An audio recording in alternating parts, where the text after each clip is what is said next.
하나님의 말씀을 암송하시겠습니다. 디모데후서 3장 16절 말씀.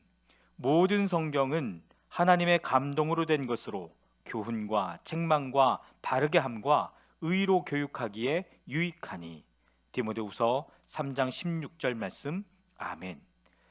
디모데후서 3장 16절 말씀. 모든 성경은 하나님의 감동으로 된 것으로 교훈과 책망과 바르게 함과 의로 교육하기에 유익하니. 디모데후서 3장 16절 말씀. 아멘. 사무엘상 11장입니다. 암몬 사람 나하스가 올라와서 길앗의 야베스를 포위하였다. 그러자 야베스 사람들이 모두 나하스에게 우리와 조약을 맺읍시다. 우리가 당신을 섬기겠습니다 하고 제안하였다. 그러나 암몬 사람 나하스는 내가 너희의 오른쪽 눈을 모조리 빼겠다. 온 이스라엘을 이같이 모욕하는 조건에서만 너희와 조약을 맺겠다 하고 대답하였다. 야베스 장로들이 또 그에게 제안하였다. 우리에게 이래 동안만 말미를 주셔서 우리가 이스라엘 모든 지역으로 전령들을 보내도록 하여 주십시오. 우리를 구하여 줄 사람이 아무도 없으면 우리가 항복하겠습니다. 전령들이 사울이 살고 있는 기브아에 가서 백성에게 그 사실을 알리니 백성들이 모두 큰 소리로 울었다. 마침 사울이 밭에서 소를 몰고 오다가 무슨 일이 일어났기에 백성이 울고 있느냐고 물었다. 사람들은 야베스에서 온 전령들이 한 말을 그에게 일러 주었다. 이 말을 듣고 있을 때에 사울에게 하나님의 영이 세차게 내리니 그가 무섭게 분노를 터뜨렸다. 사울은 겨리소 2마리를 잡아서 여러 토막으로 자른 다음에 그것을 전령들에게 나누어 주고 이스라엘 모든 지역으로 말을 전하라고 보냈다. 누구든지 사울과 사무엘을 따라 나서지 않으면 그 집의 소들도 이런 꼴을 당할 것이다. 주님께서 온 백성을 두려움에 사로잡히게 하시니 모두 하나같이 그를 따라 나섰다. 사울이 그들을 베색에 모으고 수를 세어보니 이스라엘에서 30만 명이 나왔고 유다에서 3만 명이 왔다. 기브아 사람들이 야베스에서 온 전령들에게 말하였다. 길앗의 야베스 사람들에게 가서 내일 햇볕이 뜨겁게 내리쬐을 때쯤에는 구출될 것이라고 전하여라. 전령들이 돌아가서 야베스 사람들에게 소식을 전하니 그들이 모두 기뻐하였다. 그래서 야베스 사람들이 암몬 사람들에게 회답하였다. 우리가 내일 당신들에게 나아가 항복하겠습니다. 그때 가서는 우리에게 하고 싶은 대로 하시오. 다음날 아침 일찍 사울은 군인들을 세 부대로 나누어 가지고 새벽녘에 적진 한복판으로 들어가서 날이 한창 뜨거울 때까지 암몬 사람들을 쳐서 죽였다. 살아남은 사람들은 다 흩어져서 2사람도 함께 있는 일이 없었다. 백성이 사무엘에게 와서 말하였다. 사울이 어떻게 우리의 왕이 될 수 있느냐고 떠들던 자들이 누구입니까? 그런 자들을 내주십시오. 우리가 그들을 쳐서 죽이겠습니다. 그러자 사울이 나서서 말하였다. 오늘은 주님께서 이스라엘 백성을 구원하여 주신 날이요 오늘은 사람을 죽이지 못하오. 사무엘이 백성들에게 말하였다. 우리가 길갈로 가서 사울이 우리의 왕이라는 것을 거기에서 새롭게 선포합시다. 그래서 온 백성이 길갈로 가서 그곳 길갈에 계시는 주님 앞에서 사울을 왕으로 세웠다. 그들은 거기에서 짐승을 잡아서 주님께 화목제물로 바쳤다. 거기에서 사울과 모든 이스라엘 사람들이 함께 크게 기뻐하였다. 아멘. 사무엘상 12장입니다. 사무엘이 온 이스라엘 백성에게 말하였다. 나는 당신들이 나에게 요청한 것을 다 들어주어서 백성을 다스릴 왕을 세웠습니다. 그러니 이제부터는 왕이 백성들을 인도할 것입니다. 나는 이제 늙어서 머리가 희게 세었고 나의 아들들이 이렇게 당신들과 함께 했습니다.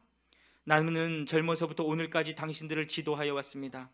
내가 여기 있으니 주님 앞에서 그리고 주님께서 기름 부어 세우신 왕 앞에서 나를 고발할 일이 있으면 하십시오. 내가 누구의 소를 빼앗은 일이 있습니까? 내가 누구의 나귀를 빼앗은 일이 있습니까? 내가 누구를 속인 일이 있습니까? 누구를 억압한 일이 있습니까? 내가 누구한테서 뇌물을 받고 눈감 준 일이 있습니까? 그런 일이 있다면 나를 고발하십시오. 내가 당신들에게 갚겠습니다. 이스라엘 백성이 대답하였다. 우리를 속이시거나 억압하신 적이 없습니다. 누구에게서든지 무엇 하나 빼앗으신 적도 없습니다. 사무엘이 그들에게 말하였다. 당신들이 나에게서 아무런 잘못도 찾지 못한 것에 대하여 오늘 주님께서 증인이 되셨고 주님께서 기름 부어 세우신 왕도 증인이 되셨습니다. 그러자 온 백성이 그렇습니다. 주님께서 우리의 증인이 되셨습니다 하고 대답하였다. 사무엘이 백성에게 말하였다.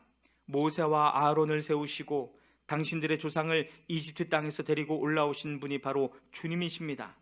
그러니 그대로 서 있으십시오. 내가 주님께서 당신들과 당신들의 조상을 구원하려고 하신 그 의로운 일을 주님 앞에서 증거로 제시하고자 합니다. 야곱이 가족을 데리고 이집트로 내려간 다음에 이집트 사람들이 야곱의 가족을 억압할 때에 그들은 주님께 매달려 살려달라고 부르짖었습니다. 그래서 주님께서는 모세와 아론을 보내셨고 조상을 이집트에서 인도해내셨고 그들을 이 땅에 정착시키셨습니다. 그런데도 백성은 주 그들의 하나님을 잊어버리고 말았습니다. 그래서 주님께서는 조상들을 블레셋 사람과 모압 왕과 하솔 왕 야빈의 군사령관인 시스라에게 넘기시고 우리 조상들을 쳐서 복종하게 하셨습니다. 조상들은 주님께 살려달라고 부르짖으면서 우리는 주님을 버리고 바알 신들과 아스타롯 여신들을 섬기는 죄를 지었습니다. 이제 원수들에게서 우리를 건져주시기 바랍니다. 그러면 우리가 주님만을 섬기겠습니다 하고 호소하였습니다. 주님께서 이 호소를 들으시고 여룻바알과 베단과 입다와 나사무엘을 보내셔서 사방으로 에워싼 원수들에게서 우리를 건져주셔서 안전하게 살 수 있도록 하셨습니다. 그런데도 암몬 왕 나하스가 우리를 치러 오자 주 하나님이 우리의 왕인데도 그것을 보았을 때에 당신들은 안 되겠습니다. 우리를 다스릴 왕이 꼭 있어야 하겠습니다 하고 나에게 말했습니다. 이제 당신들이 뽑은 왕, 당신들이 요구한 왕이 여기에 있습니다. 주님께서 주신 왕이 여기에 있습니다. 만일 당신들이 주님을 두려워하여 그분만을 섬기며 그분에게 순종하여 주님의 명령을 거역하지 않으며 당신들이나 당신들을 다스리는 왕이 다 같이 주 하나님을 따라 산다면 모든 일이 잘 될 것입니다.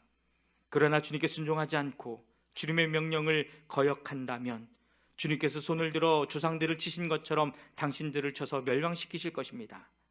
당신들은 그대로 서서 주님께서 이제 곧 하실 큰 일을 눈으로 직접 보십시오. 지금은 밀을 거두어 드리는 때가 아닙니까? 그렇더라도 내가 주님께 아뢰면 주님께서 천둥을 일으키시고 비를 내리실 것입니다. 그러면 왕을 요구한 것이 주님께서 보시기에 얼마나 큰 죄악이었는지를 밝히 알게 될 것입니다. 사무엘이 주님께 아뢰니 바로 그날로 주님께서 천둥을 보내시고 비를 내리셨다. 온 백성이 주님과 사무엘을 매우 두려워하였다. 모든 백성이 사무엘에게 간청하였다. 종들을 생각하시고 주 하나님께 기도하셔서 우리가 죽지 않게 해주십시오. 우리가 우리의 모든 죄에 왕을 구하는 악을 더하였습니다.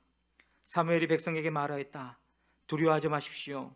당신들이 이 모든 악행을 저지른 것은 사실이나 이제부터는 주님을 따르는 길에서 벗어나지 말고 마음을 다 바쳐 주님을 섬기십시오. 도움을 주지도 못하고 구원하지도 못하는 쓸데없는 우상에게 반하여 그것을 따르는 일이 없도록 하십시오. 그것들은 헛된 일입니다. 주님께서는 당신들을 기꺼이 자기의 백성으로 삼아 도와주시기로 하셨기 때문에 주님께서는 자기의 귀한 명예를 지키기 위해서라도 자기의 백성을 버리지 않으실 것입니다. 나는 당신들이 잘 되도록 기도할 것입니다.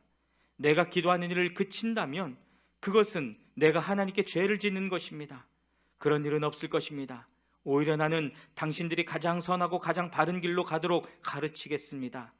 당신들은 주님만을 두려워하며 마음을 다 바쳐서 진실하게 그분만을 섬기십시오.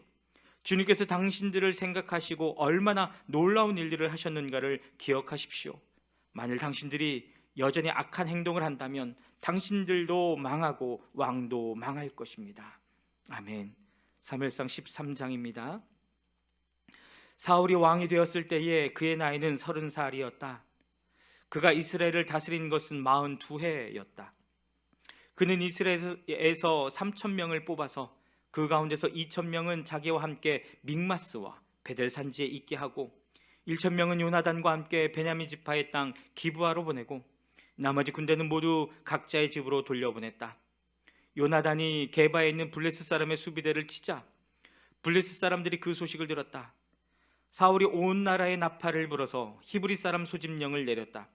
온 이스라엘 백성은 사울이 블레셋 수비대를 쳐서 이스라엘이 블레셋 사람들의 미움을 사게 되었다는 말을 듣고 길갈로 모여와서 사울을 따랐다. 블레셋 사람들도 이스라엘과 싸우려고 모였는데 병거가 3만에다가 기마가 6천이나 되었고 보병은 바닷가의 모래알처럼 많아서 셀 수가 없었다. 블레셋 군대는 벳 아웬의 동쪽 믹마스로 올라가서 진을 쳤다. 이스라엘 사람들은 자기들이 위급하게 되었다는 것과 군대가 포위되었다는 것을 알고는 저마다 굴이나 숲이나 바위 틈이나 구덩이나 웅덩이 속으로 기어 들어가 숨었다. 히브리 사람들 가운데서 더러는 요단강을 건너 갓과 길랄 지역으로 달아났다. 사울은 그대로 길갈에 남아 있었고 그를 따르는 군인들은 모두 떨고 있었다. 사울은 사무엘의 말대로 이레 동안 사무엘을 기다렸으나 그는 길갈로 오지 않았다. 그러자 백성은 사울에게서 떠나 흩어지기 시작하였다. 사울은 사람들을 시켜 번제물과 화목제물을 가지고 오라고 한 다음에 자신이 직접 번제를 올렸다. 사울이 막 번제를 올리고 나자 사무엘이 도착하였다. 사울이 나가 그를 맞으며 인사를 드리니 사무엘이 꾸짖었다. 임금님이 어찌하여 이런 일을 하셨습니까? 사울이 대답하였다. 백성은 나에게서 떠나 흩어지고 제사장께서는 약속한 날짜에 오시지도 않고 블레셋 사람은 믹마스에 모여들고 있었습니다. 이러다가는 제가 주님께 은혜를 구하기도 전에 블레셋 사람이 길갈로 내려와서 칠 것 같은 생각이 들어서 할 수 없이 번제를 드렸습니다. 사무엘이 사울에게 말하였다. 해서는 안 될 일을 하셨습니다. 주 하나님이 명하신 것을 임금님이 지키지 않으셨습니다. 명령을 어기지 않으셨더라면 임금님과 임금님의 자손이 언제까지나 이스라엘을 다스리도록 주님께서 영원토록 굳게 세워주셨을 것입니다. 그러나 이제는 임금님의 왕조가 더 이상 계속되지 못할 것입니다. 주님께서 임금님께 명하신 것을 임금님이 지키지 않으셨기 때문에 주님께서는 달리 마음에 맞는 사람을 찾아서 그를 당신의 백성을 다스릴 영도자로 세우셨습니다. 사무엘이 일어나서 길갈을 떠나 베냐민 땅에 기브아로 올라갔다. 사울이 자기와 함께 있는 백성들을 세워보니 약 600명쯤 되었다. 사울과 그의 아들 요나단은 자기들과 함께 있는 백성들을 거느리고 베냐민 땅 게바에 머물고 있었고 블레셋 군대는 믹마스에 진을 치고 있었다. 블레셋 진영에서는 이미 특공대를 셋으로 나누어 습격하려고 출동하였다. 한 부대는 수알 땅 오브라 쪽으로 가고 다른 한 부대는 베토론 쪽으로 가고 나머지 한 부대는 스보임 골짜기와 멀리 광야가 내려다 보이는 경계선 쪽으로 떠났다. 당시 이스라엘 땅에는 대장장이가 한 명도 없었다.